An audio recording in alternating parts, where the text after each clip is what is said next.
Hello students, আশা করি আপনারা সবাই ভালো আছেন। আপনারা স্লাইডের ভিউ দেখেই বুঝতে পারছেন আজকে হচ্ছে আমরা short questions, broad and brief questions নিয়ে আলোচনা করব বেসিক্যালি। অ্যান্ড আপনারা যারা আগের ক্লাসগুলো শুনে এসেছেন বা দেখে এসেছেন, যারা সামারি মোটিভস বা থিমসগুলো পড়ে এসেছেন, তাদের জন্য হয়তো বা বুঝতে জিনিসটা আরও বেশি ইজি হয়ে যাবে।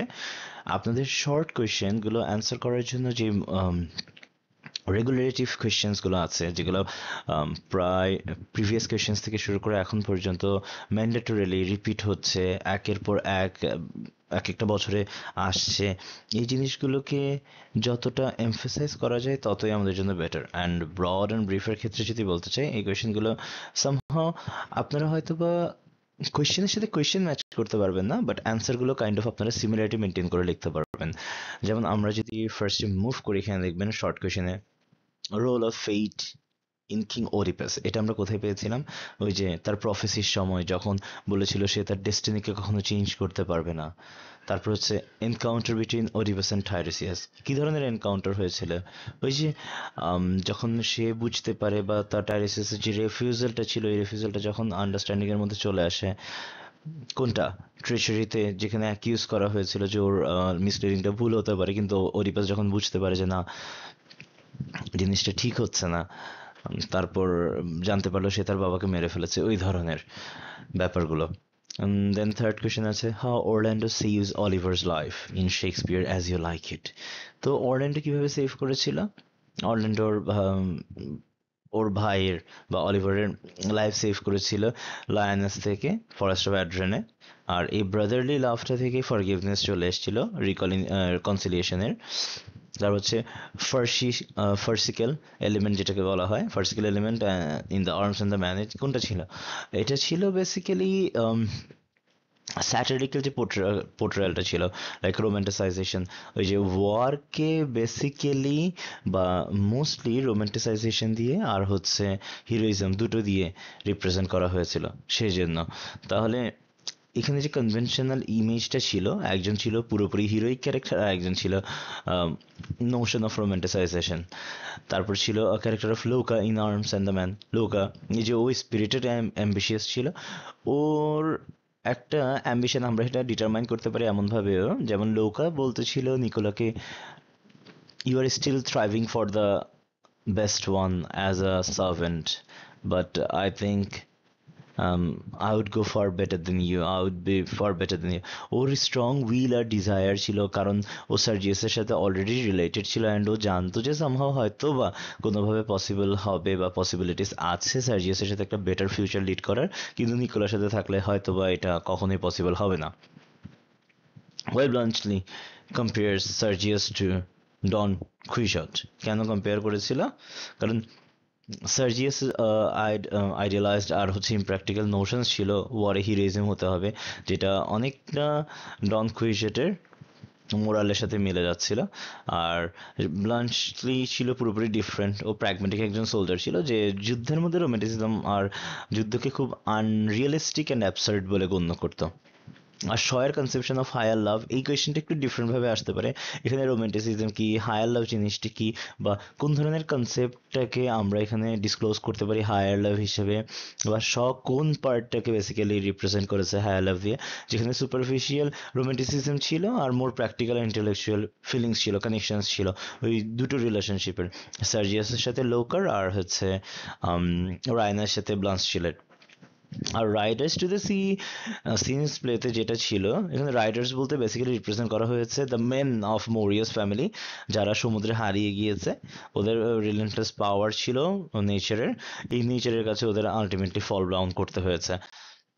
দেন এখানে আরো কিছু ইম্পর্টেন্ট কোয়েশ্চেন আছে, এই কোয়েশ্চেনগুলো হচ্ছে এই দুটো চ্যাপ্টারের জন্য most important, like riders to the sea আর হচ্ছে কোন পার্টটা, বেসিক্যালি হচ্ছে দ্য লায়ন অ্যান্ড দ্য জুয়েলের জন্য। So,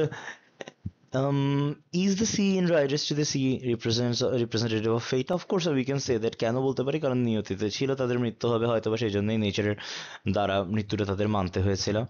আর মরিয়ার ভিশন কি ছিল, এটা খুব ইম্পর্ট্যান্ট। মরিয়ার ভিশন ছিল ওর সন মাইকেল একটা গ্রে পনিতে বার্টলের পেছনে করে আসতেছে, যেটা হচ্ছে ইমিনেন্ট ডেট অফ বার্টলে। ও দেখতে ছিল মাইকেল তো অনেক আগেই মারা গেছে, এখন বার্টলে যাচ্ছে ঘোড়া বেচতে। এখন সে দেখতে পেলো যে মাইকেলের পিছে করে বার্টলেও যাচ্ছে। দ্যাট মিনস সে ধরেই নিয়েছে this is the symbolization of death.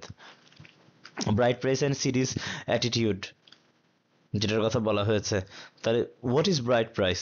Bright প্রাইসটা হচ্ছে একটা ট্রেডিশনাল পেমেন্ট ছিল, যেটা দিয়ে মানি অথবা গুডস দিয়ে কাউকে কিনা, ফ্যামিলির জন্য, মানে বিয়ে করার জন্য কেনা। Why does Sidi regard it so important? কেন? কারণ Sidi in the Soyinka's lion and the jewel, এখানে দুটো কোয়েশ্চেন একসাথে হয়েছে, and I am really very sorry for that, this will be two different questions. আর এই যে অ্যানালাইজেশনসগুলো, সিরিজ অ্যাটিটিউড ছিল ব্রাইড প্রেসের প্রতি আর ব্রাইডের প্রতি, ইভেন তার বিলিফটা, কালচারাল সিগনিফিকেন্স যেটা ছিল, এই জন্য সে লক্ষণ লেকে রিজেক্ট করেছিল মডার্ন আইডিয়াসের জন্য। আর এখানে 13th কোয়েশ্চেন যেটা, হাউ বার্কা সিডিএসএস, সিডি কীভাবে সিডিএস করেছিল আয়ারল্যান্ডে জিওলে? বেসিক্যালি সিডিএসকে ছিল ওর ভ্যানিটি, ডিজায়ার ফর স্ট্যাটাসের জন্য। ওই যে বারকা কিন্তু দ্য লায়ন ছিল, the very attractive and powerful leader. We can not say attractive, but we can say যে ও খুব পাওয়ারফুল একজন লিডার ছিল। অ্যান্ড সিডির একটা leadership or something very famous, এই ধরনের পার্সোনালিটি দরকার ছিল।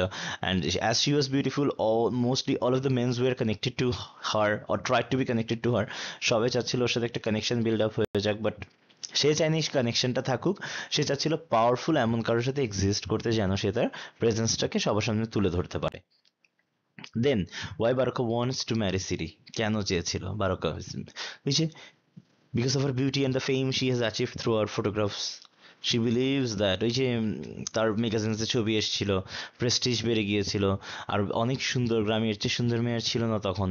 আর শর্ট নোটস যখন আসবে তখন ফরেস্ট অফ অ্যাড্রেন বা সুপার ন্যাচারাল এলিমেন্টস, এগুলোর কথা যদি বলতে চাই, Riders in the two the C, তারপর হচ্ছে দ্য ফরেস্ট অফ অ্যাড্রেনের যে সিগনিফিকেন্ট ইয়েগুলো ছিল, ওগুলো জাস্ট আমাদের, আমরা যদি একটু থিমের সাথে বা মোটিভের সাথে মিক্স করে সিম্বলাইজ করে দিয়ে ফেলতে পারি, then this is a very good opportunity to get a very better marking. Then আমরা যদি মুভ করি ব্রড কোয়েশনস, আমরা দেখতে পারবো evaluate Oedipus Rex as a tragedy. এটা সামহাও ট্র্যাজেডি ছিল, প্রথম থেকে শেষ পর্যন্ত আমরা এক্সাম্পলিফাই করতে পারবো যে এটা ট্র্যাজেডি ছিল। অ্যান্টিগনের ক্যারেক্টারেও দুই ভাইয়ের মধ্যে যুদ্ধ হয়ে তারা সামহাও মারা গিয়েছিল। অ্যান্ড শেষ পর্যন্ত থেবেসে পলিনিসাসের ডেড বডিটা পর্যন্ত কবর দেওয়া হয়নি, দেখা গেছে তার ডেড বডিটা রেখে দেওয়া হয়েছে, এটাও এক ধরনের ট্র্যাজেডি ছিল।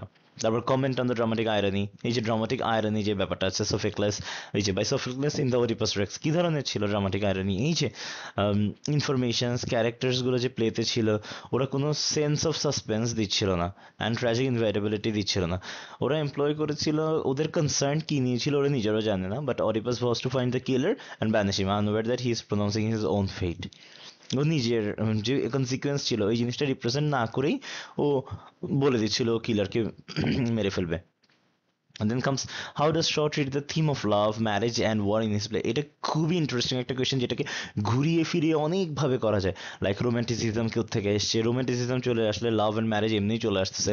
অথবা how is war represented in between the love and marriage, কীভাবে যুদ্ধের থ্রুতে, যুদ্ধ হচ্ছিল বলেই কিন্তু ব্লানশিলে এসছিল, ব্লানশিল। অ্যান্ড ও আসাতেই কিন্তু রায়না বুঝতে পেরেছে war is not only about fighting or creating violence or killing people. It's not only to do that, but also to build up a proper sense, and it is just absurdity. মানে হচ্ছে যুদ্ধটা basically meaningless, এখানে just একজন আরেকজনকে মেরে ফেলা ছাড়া আর কোনো উৎস নেই, কোনো কারণ নেই।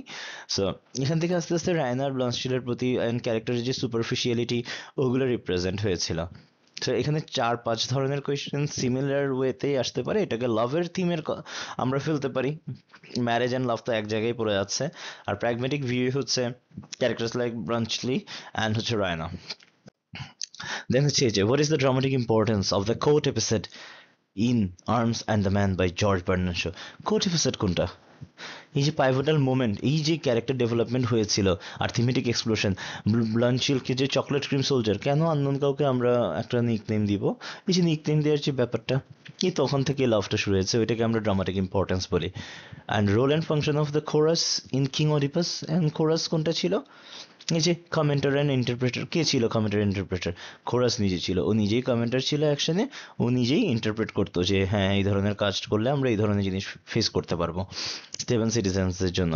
মোরাল কম্পাস ছিল, মোরাল কম্পাস হচ্ছে যে রিলিজিয়াস বিলিফস থেবান সোসাইটিতে, গডস, গডসের যে ব্যাপারটা এসছে, যদি আমরা পলিনিসাসকে কবর না দিই তাহলে হয়তো বা কার্সড হয়ে যাবে। এই যে প্লগ এসেছিল, ফোরশেডোয়িং অ্যান্ড সাসপেন্স, কোনটা? ফোরশেডোয়িং হচ্ছে chorus can foreshadow future events. কোন ধরনের ফিউচার ইভেন্টস? মানে কাইন্ড অফ হচ্ছে অডিপাসের ডাউনফল, তারপর হচ্ছে tragic moments, then comes emotional link. কোনটা? কোনোভাবেই দুঃখ কষ্ট কোনো কিছুই আসতে ছিল না। দেন কামস স্ট্রাকচারাল ফাংশন, যেমন separating episodes and allowing to shift in time and mood within the play. Then comes the romantic elements in As you like It. এটা সবাই জানে, রোমান্টিক এলিমেন্টসগুলো ক্যাটাগরাইজ করা হয়েছিল লাভ ইজ ফার্স্ট সাইট, যেখানে রোজালিনকে দেখে ওরল্যান্ডোর হয়ে গিয়েছিল দ্য লাভ, সিলিয়ার অলিভারের সাডেন রোমান্স, আর ডিসগাইজ অ্যান্ড মিস আইডেন্টিটি থেকে একজন আর অপরজনকেও ডিফারেন্টভাবে পছন্দ করা শুরু করেছিল। Then the pastoral setting, forest of অ্যাড্রেনে যখন রিল্যাক্সড অ্যালাউইং ছিল, ওদের এক্সপ্রেশন ছিল লাভের, আর তারপর আস্তে আস্তে রিজলিউশন হয় এটা কনফ্লিক্টে, দেন গিয়ে তারা হ্যাপি এন্ডিং অ্যান্ড মাল্টিপল ম্যারেজেসে মুভ করে। এটা হচ্ছে রোম্যান্টিক এলিমেন্টসগুলো। Then comes Shaw's philosophy on love and war. Shaw's philosophy কী ছিল? শস বেসিক্যালি কোন ফিলোসফিটা রিপ্রেজেন্ট করেছে? Presenting a more realistic and often cynical perspective, anti romantic view of war.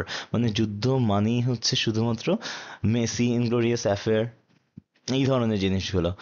আর যেখানে ব্লানশিলের অ্যাপ্রোচটা ছিল টোটালি ডিফারেন্ট। আর ক্রিটিক করা হয়েছিল রোম্যান্টিক লাভকে, যেখানে রায়নার ইনিশিয়াল ইনফ্যাচুয়েশন সার্জিয়াসের প্রতি, এটা আস্তে আস্তে রিয়েলাইজেশনে চলে যায় ব্লানচিলের প্রতি। দেন এমফেসাইজেশন অন প্র্যাকটিক্যালিটি। আপনারা যদি সামহাও পুরো লাইনটা মনে রেখে অ্যান্সার করতে না পারেন, তখন দেখা যাচ্ছে পয়েন্টগুলো নোট আউট করে দিয়ে মোটামুটি এক্সপ্লেন করে দিতে পারলেই হলো যে হ্যাঁ ওর ফিলোসফিতে এই 4টে অ্যাসপেক্ট ছিল, এই অ্যাসপেক্টের বাইরে এই জিনিসগুলো ছিল। দেন আপনারা একটু সামারাইজ করে দিলেন।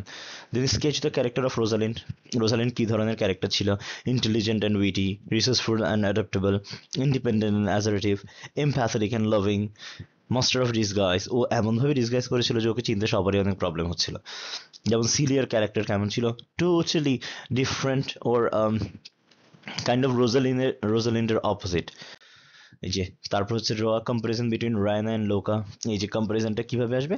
রায়না অলরেডি রয়্যাল ফ্যামিলির ছিল, বাট লোকা ছিল সোশ্যাল স্ট্যাটাসের দিক থেকে খুবই লো, মানে kind of lower ambitious, but ambitious ছিল। রোমান্টিক আইডিয়ালস কাইন্ড অফ দুইজনেরই সেম ছিল। একজন ছিল পুরোপুরি হিরোইজম অ্যান্ড লাভের প্রতি এডিক্টেড, আর একজন ছিল সাইনিক্যাল রিয়েলিস্টিক রিলেশনশিপ অ্যান্ড সোশ্যাল মোবিলিটির দিকে অনেক বেশি এক্সপেক্টেড। কিন্তু পার্সোনালিটির দিক থেকে রায়না হচ্ছে খুবই হায়ার ড্রামাটিক ছিল, বাট লৌকা ছিল অনেক sharp minded.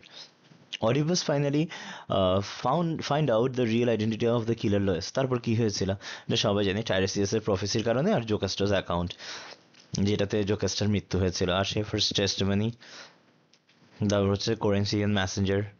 Then comes evaluate Maurya as a tragic character. এটা বিভিন্নভাবেই করা যায়। মোরিয়া সব ওর পুরো সারাউন্ডিংয়ের, ওর ভিলেজের সবাইকে মরতে দেখেছে কাইন্ড অফ। ওর কাছে কোনো অপশানসও ছিল না যে এখান থেকে ও ফিডব্যাক পাবে বা হচ্ছে কোনো ধরনের ফল ব্যাকসে চলে আসবে। দেন হচ্ছে estimate the local colouring and universal appeal. এখন লোকাল কালারিং জিনিসটা কি? লোকাল কালারিং হচ্ছে বেসিক্যালি দ্য রিয়েলিটিস, যেটা থেকে কখনোই ফিরে আসা যায় না, struggle against the sea. Then হচ্ছে ইউনিভার্সাল অ্যাপিয়াল হচ্ছে বেসিক্যালি সেটিং থাকার পরেও the resilience of the human spirit in the face of loss, the power of nature, মানে নেচারের কাছে আমাদের হার মানতেই হবে। Analyse the theme of fate and mortality in the riders to the C. এটা আমরা সবাই জানি, এই যে মৃত্যুর সম্ভাবনাপূর্ণ হতে হবে। আপনাদের এই উপরেরটা 13 and 14 নম্বর কোয়েশ্চেনটা এটা কম্বাইন করে সেম কোয়েশ্চেনই বলা যেতে পারে, এটা ঘুরে ফিরে সেম জায়গায় এসে থামবে। আর sketch the character of Maurya and the riders to the সির সাথে আমরা এখানে কম্পোজিট করতে পারবো 12 নম্বর কোয়েশ্চেনটা, ওই যে রায়নাকে, সরি, মোরিয়াকে আমরা ট্র্যাজিক ক্যারেক্টার হিসেবে যে ইম্পোজ করব, এইভাবে আমরা মেনশন করতে পারি। দেন কামস এই The lion and the Jewel থেকে এই কোয়েশ্চেনটাই সবচেয়ে বেশি ইম্পর্টেন্ট। এটা আপনারা অনেক ভালোভাবে গুরুত্ব দিয়ে পড়লেই হচ্ছে। এটা সামারিটা মোটামুটি আপনারা একটু এমফেসাইজ করতে পারলে আপনাদের জন্য অ্যান্সার করাটা ইজি হয়ে যাবে। উইমেনকে যেভাবে রিপ্রেজেন্ট করা হয়েছে দ্য লায়ন এন্ড দ্য জুয়েলার with a nuanced and complex portrayal, খুবই আলাদাভাবে দেখা হয়েছে। ওদের অ্যাসপিরেশনস আর বিউটি দিয়ে ওদেরকে জাজ করা হতো, এর বাইরে তাদের মধ্যে কোনো ফ্ল্যাটারি আর কোনো কিছু ছিল না, যেটাকে সাকামস বলা হয় বারোকার ট্রেডিশনাল পাওয়ারে। দেন সাদিকু ছিল বারোকার head wife, traditional female power ছিল, but still she was not that much affordable. Like ও এত পাওয়ার থাকা সত্ত্বেও ওর মধ্যে তেমন কোনো ক্ষমতা ছিল না, বা কোনো ক্ষমতা ব্যবহার করার মতো কিছু ছিল না। So overall all the things, all the questions এখানে যেগুলো আছে এগুলো মোস্ট ইম্পর্টেন্ট ওয়ান্স, আপনারা একটু ওভারভিউ করলেই আপনাদের জন্য ইজি হয়ে যাবে ইনশাল্লাহ। আর আশা করি কোনো কোয়েশ্চেনের অ্যান্সার যদি বুঝতে প্রবলেম হয় অবশ্যই জানাবেন, অ্যান্ড ইনশাল্লাহ আমিও হয়তো হেল্প করতে পারবো আপনাদেরকে, অবশ্যই জানাবেন। অ্যান্ড রিয়েলি থ্যাংক ইউ মনোযোগ দিয়ে শোনার জন্য। ইনশাল্লাহ আপনাদের সাথে আবার দেখা হচ্ছে।